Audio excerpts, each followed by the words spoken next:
Jirra jirtu hordoftoota sagalee tana annagaa kootii lafa jirtanitti nagaan isiniif haa baay'atu. Egaa har'as viidiyoo biraatiin hin deebi'ee dhufeera.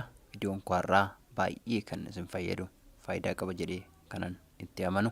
Innis shamarroota dandeettiidhaanis ta'e sammuudhaan kwaalitii guddaa qaban. Akkuma kanas shamarroonni naamusa qaban yookiin amala gaarii qaban, amala bareedaa qaban caalumatti dhiira maaliif hawwatu isa jedhudha. Kanaaf baay'een keessan amaloonni akkasii kun isin keessa akka jiru nan amana. Yoo amalli kun isin keessa jiraate caalumayyuu cimsitanii eeggachuudhaan yookiin immoo itti fufuudhaan, yoo naamusa akkasii kana hin qabne ta'e immoo caalumayyuu naamusa akkasii kana horachuuf dandeettii akkasii tattaafachuudhaan akka isin of jijjiirtan yookiin immoo jireenya keessan laayifii amma keessa jirtan kana sheeppi gootan abdii guddaan qaba. Kana dura akkuma isinitti hime nama tokko waan jaallattaniif yookiin immoo waan bareedduu taateef ati inni waan si jaallatuuf yookiin immoo waan inni bareedaa ta'eef waan isa jaallattu qofaaf jaalalli sun itti fufu ta'a miti. Wantoonni jaalalli sun akka itti fufu taasisan waan hedduun jiru. Amala ati qabdurraa, dandeettii ati qabdurraa, cimina ati qabdurraa, kwaalitii keerraa ka'ee yookiin immoo dandeettii inni qabu, cimina inni qabu, amala inni qaburraa ka'ee jaalalli keessan sun haga dhumaatti kan itti fufu yookiin immoo kan gaa'ilatti galtanii daa'ima horattanii maatii godhattanii waliin itti fuftan kan taasisu waa hedduutu jiraachuu danda'a jechuudha. Egaa isaan keessaa har'a kanaan isiniif eeruu barbaadu shamarran tokko amala gaarii qabdi yookiin naamusa bareedaa qabdi yoo ta'e dhiironni maaliif akka ishee hawwatanii fi akkasumas dhiirri gaariin tokko gaafa isin quunnamu, gaafa gara keessan dhufu akkamiin akka isin aksepti gochuu qabdanii fi amala akkamiitiin, naamusa akkamiitiin akka isin qabachuu qabdan har'a kanaan isiniif sheerii gochuu barbaadu. Egaa warri chaanaalii kanaaf miseensa hin taane miseensa ta'uudhaan sabiskiraayib gochuudhaan, akkuma kanammoo sabiskiraayib fuuldura kan jirtu sana mallattoo bilbilaa sana tuquudhaan miseensa akka taatan yeroo hundumaa gorsa kana fakkaatu jaalala keessattis haa ta'u utuu jaalalatti hin galiin gaa'ila keessattis akkuma kana gorsa babbareedaa isiniif qabadheen dhufa. Gara viidiyoo kottan isin dabarsaa, turtii gaarii. Egaa viidiyoo koo har'aa keessatti kanaan isiniif kaasu shamarran naamusa qabdu tokko yookiin shamarran qalbii qabdu tokko akkamiin dhiira hundumaa harkisuu dandeessi yookiin immoo dhiira hundumaa hawwisiisuu dandeessi, akkamiin dhiirri yeroo hundumaa ishee hawwatuu danda'a isa jedhu keessatti shamarran kun shamarran akkamiiti. Egaa viidiyoo koo keessatti dhiironni yeroo hundumaa kan hawwatan shamarran akkamiiti, shamarran naamusa qabdu, shamarran qalbii qabdu ta'ee utuma jiruuyyuu inni jalqabaa shamarran dhuunfaa isheetiin hin deemnedha. Shamarran dhuunfaa isheetiin hin deemne yeroon isiniin jedhutti yeroo hundumaa dhiira tokko jaallattee yookiin nama tokko jaallattee akka inni ishee jaallatuuf kan hin dirqisiifne yeroon kana isiniin jedhutti dhiirri tokko sin jaalanne taanaan yookiin dhiirri tokko jaalala kee fedhii hin qabu taanaan akka inni si jaalatu, akka inni si barbaaduuf yeroo hundumaa dhiibbaa irratti gochuu yookiin immoo sababa dhiira sana barbaadduuf of babbareechitee yeroo hundumaa isaadhaa bilbiluudhaan, yeroo hundumaa isatti dhiyaachuudhaan, yeroo hundumaa yaada kee sheer isaaf gochuudhaan akka inni si jaalatu gochuudhaan jechuudha. Shamarran akkanaa kun shamarran konfideensii hin qabnedha. Shamarran akkanaa kun shamarran dhiira hin hawwisiifnedha jechuudha. Dhiironni shamarran akkanaa kana hin hawwatanii jechaadha. Shamarran gaafa boontu, shamarran gaafa konfideensii irraa hafaa godhattudha dhiironni kan ishee hawwachaa dhufan jechaadha. Kanaaf tarkaanfiin kee wanti ati gootu hundumtuu nama ati jaallatte sana yookiin immoo nama ati dhiyaatte sana faana kompeer wal gochuu qaba. Yoo kana hin taane inni sin jaallatu taanaan ati yeroo hundumaa akka inni si jaallatuuf dhiibbaa goota taanaan inni kun akka inni sin kabajne yookiin immoo akka inni sin jaalanne taasisa jechuudha. Yoo ofii kee jaallatte dhiira sanatti yoo ofii kee siqxe inni immoo si jaallachuusaa cheek godhachuu qabda jechuudha calqabuma irratti. Yoo cheekii godhachuuf wanta kana itti dhiyaatte namni sun si jaallachuunsaa sirrii ta'uu danda'a yookiin immoo sirrii ta'uu dhiisuu danda'a jechaadha. Aga kana hin taanetti ati dhiibbaa mataakiin yookiin tarkaanfii mataakiin adeemta taanaan inni kun si adeemsisu jechuudha. Kanaaf yaada ishee qofaan shamarran hin oofamne yookiin immoo yaada ishee qofaan shamarran hin deemne yeroo hundumaa dhiiraan barbaadamtuu taati yookiin immoo hawwatamtuu taati jechuudha. Kana malees gaaffii dhiirri sun dhiyeessuuf gurra hin kennitu taanaan yeroo hundumaa shamarran sun haa jaalattuyyuu malee akka inni ishee jaallatu cheekii godhachuuf akka inni ishee gaafatu mirga qabu yoo beekte, yoo cal jette dhiirri sun ishee kabajaa dhufa, caalumayyuu ishee jaallachaa dhufa jechuudha. Yoo kana hin taane garuu dhiira sana ofiif gaafatti, ofiif dhiibbaa irratti gooti akka inni gaafatu dirqisiifti taanaan dhiirri yeroo hundumaa carraan dhiiraan barbaadamuu ishee dhiphaadha jechaadha. Kanaaf shamarran yeroo hundumaa dhiiraaf gurra hin kennine, dhiiraan barbaadamuun ishee, carraan dhiiraan barbaadamuu ishee bal'aadha. Kana qofa otoo hin taane dhiironni gaarii ta'an, dhiironni babbareedoo ta'an, dhiironni bayeessa ta'an shamarran akkasii kana baay'ee barbaadu. Gaa'ilaafis ta'u jaalalaafis baay'ee barbaadamti jechuudha. Jaalala keessatti wantoonni itti walii hin galle waa hedduun jiraachuu danda'u. Ati akka barbaadde, ati akka fedha kee, akka ati sitti toletti jedhee gaafa dhiirri sun si eeyyamaa dhufu yookiin immoo dhiirri sun gaafa carraa sii kennaa dhufu dandeettiin jaalachuusaa yookiin immoo fedhiin jaalalasaa siif gadi bu'aa dhufa jechuudha. Haa ta'uyyuu malee siif kabaja qabuu fi siif jaalala qabu irratti hundaa'ee carraa kana hundumaa siif kennuu danda'a.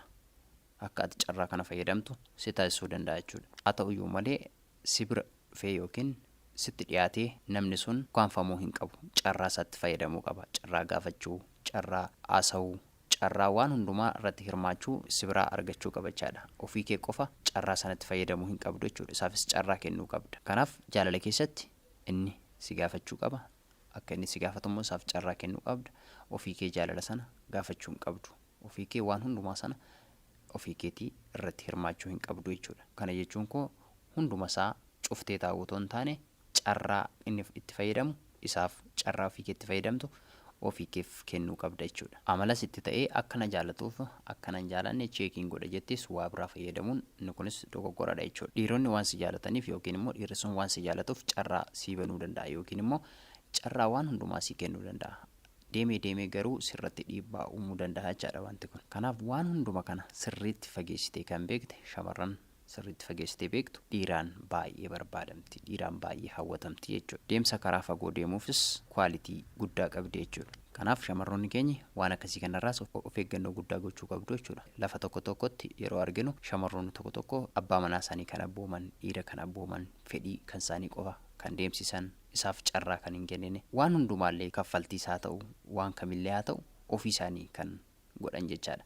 Inni kun dhiironni akka isinirraa fagaatan taasisa jechaadha. Kanaaf isa kanarratti of eeggannoo guddaan gochuun barbaachisaadha. Isaafis carraa kennuun, isas hirmaachisuun, waan hundumaa irratti isaaf dursa kennuun, ofii keessanis immoo irratti hirmaachuun walqixa. Jaalalli walqixadha jedhee kana dura isinitti himeera. Walqixa waan godhamu hundumaa gochuun isiniif barbaachisaadha jechaadha. Kanaaf shamarran fedhii ishii qofaan hin deemne yookiin immoo shamarran yaada ishee qofaan hin deemne shamarran baay'ee barbaadamtuudha, shamarran baay'ee filatamtuudha jechuudha. Inni kabraa fedhii isinii gadi ta'een hin bitaminaa.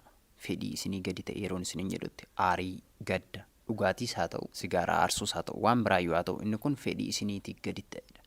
Fedhii akkanaa qabdu yoo ta'e isa kana kontrol gochuu dandeessu jechuudha. Haa ta'uyyuu malee asirratti kaasuu kanan barbaade'anii jaalala keessatti wal aarsuun, wal mufaasisuun ni jira. Haa ta'uyyuu malee yeroo sana aartee waa tokko dubbachuun, waa tokko gochuun siif barbaachisaa miti. Obsuun barbaachisaadha jechuudha jaalala keessatti. Maaliif jaalalli lola hin qabu taanaan jaalala miti. Yeroo hundumaa wal lolu, yeroo hundumaan araaramuun ni jira jechuudha. Kanaaf jaalala sun keessatti ati fedhiin kee yeroo hundumaa aaruudha taanaan, aarteetti hin dubbatta taanaan inni kun jaalala keessan adda fageessaa dhufa jechaadha. Maaliif gaafa aariin sun bade wanti isin dubbattan sun, wanti isin gootan sun keessa isaatii baduu dhiisuu danda'a jechaadha. Kanaaf shamarran aariidhaan hin bitamne, shamarran aarii dabarfattu jaalala ijaaruuf yookiin immoo gaa'ela ijaaruuf dandeettii waan qabduuf yeroo hundumaa dhiiraan barbaadamtuudha yookiin immoo dhiiraan hawwatamtuu taati jechaadha. Caalumayyuu dhiirarra shamarroonni aarii hin dabarfatani. Kana malees immoo aarii keessa jechoota hin barbaachifne haasa'uun ni jira jechuudha. Jechoonni kun maalidhaa? Jaalala keessan irratti qormaata kan ta'u, qormaata kan uumu dubbachuu. Kana booda nagaa adda baana baqaanifati asuma irratti xumurra haga jettanitti jechuudha. Kana malees dhiiraan akka shamarraniitti arrabsuu yookiin immoo dhiiraan tuffachuu jechoota hin taane darbachuun inni kunis jaalala keessan keessatti miidhaa guddaa qaba jechaadha. Kana malees wanta shakkiidhaan haasoftan tokko ifa gootanii isa gaafachuu yookiin isatti mootoo qabdaniiti shakkiidhaan isa arrabsuun yookiin isa hamachuun inni kunis jaalala keessan keessatti dhiibbaa uuma jechuudha. Yoo dandeessan hin aariinaa otoo hin taane yeroo aartan sanatti jaalala keessan irratti dhiibbaa wanta fidu haasa'uu yookiin gochuu, raawwachuu kan akka doorsisaa, kan akka haamii, kan akka arrabsoo matumaa raawwachuu hin qabdanii jechaadha. Kana malees immoo hir'ina yookiin dadhabbina inni qabu yeroo aarii keessan sanatti yookiin yeroo aartan sanatti dadhabbina isaa sanaan arrabsuun inni kunis matumaa sirrii miti jechuudha. Otuma araaramtaniillee, otuma waan sana darbeellee yeroo isin argutti yookiin immoo yeroo isin yaadatutti gadaantummaan isatti dhagahamuu danda'a jechaadha. Kanaaf beeniin akkasii hamma isatti dhagahamutti haasawaa akkasii gochuun yookiin immoo dogoggora akkasii raawwachuun yeroo aartanitti isin hin barbaachisu jechuudha.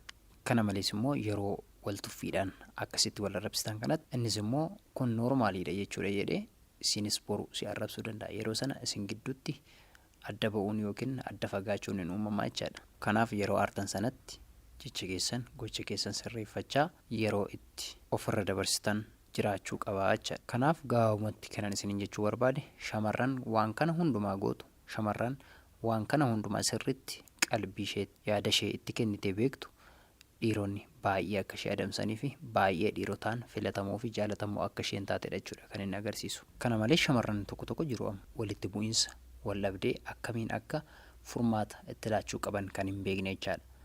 Yoo isa lole achumaan kan ofumarratti dhiibbaa uuman yookiin immoo yoo inni ishee dhiisee deeme rakkina isaanii dhiphina isaanii nama kamittuu kan himachuu hin barbaanne. Jaalala keessatti immoo walitti mufachuun yookiin walitti bu'uun uumame jechuun jaalalli adda cite yookiin immoo jaalala sana irratti walii galuu hin dandeenye jechuu miti. Akkuma kana dura isin ibsetti jaalala jechuun yeroo itti wal qo'attan, yeroo itti wal bartan, keessa walii, naannoo walii, hiriyoota walii, maatii walii yeroo itti baruu dandeessanidha jechuudha. Gaa'ilatti utuu hin galiin. Otuma wal qo'achaa jirtanii yookiin immoo otuma waliin jirtaniitti jireenya keessan keessatti yookiin jaalala keessan keessatti wantoonni gaaffii isinitti ta'an yookiin wantoonni isin hin galle hedduun jiraachuu danda'u. Kanaaf wanti kamiyyuu obsaan yeroodhaa yerootti isteeppiidhaan kan inni isinii galuu danda'u. Maaliif tokkichaan isinii galuu dhiisuu danda'a waa'een namaa. Otoo tokkichaan isinii galee yeroodhuma sanayyuu wal qo'achuun yookiin jaalalaan waliin turuun barbaachisaa miti ture. Yerooma sanayyuu wal fuudhuun ni danda'ama ture jechuudha. Kanaaf yeroo wal qo'attanitti waan haaraa tokko, amala haaraa tokko yeroo walirratti argitan tokkotti turee waa'een nama sanaa, amalli nama sanaa, yaadni nama sanaa isinii galaa dhufachaadha. Kanaaf shamarroonni caalumayyuu wanti isin gochuu qabdan obsaan wanta tokko dabarsuu fi obsaan wanta tokko hubattanii aariidhaan wanta godhuu hin qabne tokko gochuu hin qabdan jechuudha. Yoo kana gootan caalumayyuu obsa keessan, jaalala keessan akkuma kanammoo dandeettii cimina keessanii fi qalbii keessan ilaalee dhiirri yoomillee taanaan kufee ka'ee akka isin barbaadu beekuu qabdu jechaadha. Egaa viidiyoo har'aa asuma irratti xumura. Viidiyoo biraan hanga walitti deebinutti turtii gaarii.